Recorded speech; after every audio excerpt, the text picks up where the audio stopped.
कुत्ते नूं छड्ड ते हुण इहनूं करवाए गए रेस, क्योंकि रेस करवा के ते इहनूं जिहड़ा ना चंगी तरह इहनूं भजाना पैना वा, क्योंकि इहनूं ਇਹਦੀ अच्छी तरह इन्हें रेस लवाएगा सारे पूरी फसलों के विच इहनूं भजाना वा। हुण इहदे नाल मतलब खेल भी रहा वा ते लाडर भी एवें समझ लो कि इहनूं सैर भी इहदी जिहड़ी वर्जिश हुंदी डेली दी वो वर्जिश भी करवादा पिया वा, क्योंकि फसल दे विच ही इहनूं करवाना हुंदा है। थोड़े नेड़े नेड़े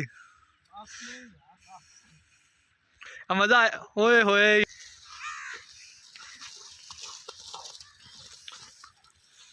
सुबह सुबह इनू करवाने पे सैर, क्योंकि इनू बहुत ज़्यादा जोबन है, क्योंकि इनू सुबह 2-4 दिन पहले लड़ाना वा, तो जो लड़ाना होंगे ना तो ये बहुत ज़्यादा इनू जोश दवाना पैंदा वा।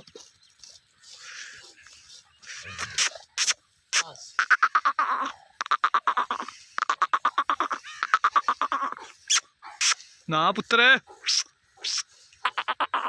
ना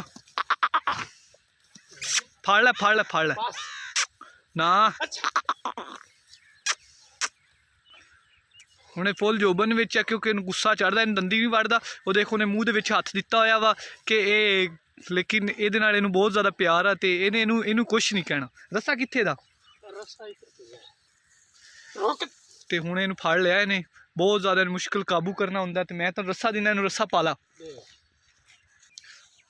हुणे रस्सा दिता मैं इहनूं, क्या जल्दी जल्दी इहनूं लै पा, क्योंकि इस टाइम ये बहुत ज़्यादा गुस्से विच आ, ते किते इहनूं कोई काम ना सारे कपड़े खराब कर लैने यार। बिस्मिल्लाहिर्रहमानिर्रहीम, अस्सलाम वालेकुम। तुसीं मेरा YouTube channel Chaudhry Mohsin vlog देखते पे हो। जिस तरह तुहानूं नज़र आ रहा है कि मैं तो मेरा दोस्त असीं अपने कुत्ते नूं सुबह सुबह करवा रहे हैं सैर, क्योंकि हुणे दी कुछ दिनों बाद इनू असीं लड़ाई करवानी है, तो इस करके इनू सुबह सुबह सानूं बहुत ज़्यादा मेहनत करनी पैंदी है। तो इनू तकरीबन 10-15 किलोमीटर असीं डेली इनू भजाईदा वा। भजा के तो फिर इनू लैके वापस घर जाने, घर जाके इनू इहदी काफ़ी जिहड़ी ना खिदमत करनी पैंदी, क्योंकि हुणे थक गया वा। मैनूं तो देख के भी डर लगदा वे, ऐसा जिहड़ा ना जबरौन कुत्ता है माशाअल्लाह। ये अपनी तस्वीर देख के ना अपने आप नूं मैं कुत्ते के अगे मोबाइल किया ना, अचानक एकदम तो उन्हें समझा कि शायद कोई मेरे सामने कुत्ता आ गया, तो उन्होंने वड्ढण की कोशिश की। एवें ही ना? हाँ जी। ये ना मोबाइल पै जाए यकदम।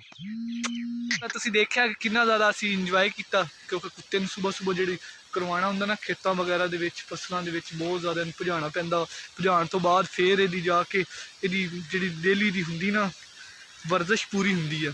तो हुण इहनूं असीं करवाई वर्जिश, सुबह दे असीं आए होए सी, तो असीं बहुत ज़्यादा दूर दूर तक इहदा विजिट करवाया, इहनूं लैके गए। तो हुण इहनूं काबू करना किहड़ा सौखा हुंदा, बहुत मुश्किल हुंदा है। इहनूं बड़ा जिहड़ा ना जोर नाल इहने काबू कीता होया वा, अड्डा मोटा इहनूं रस्सा पाया होया।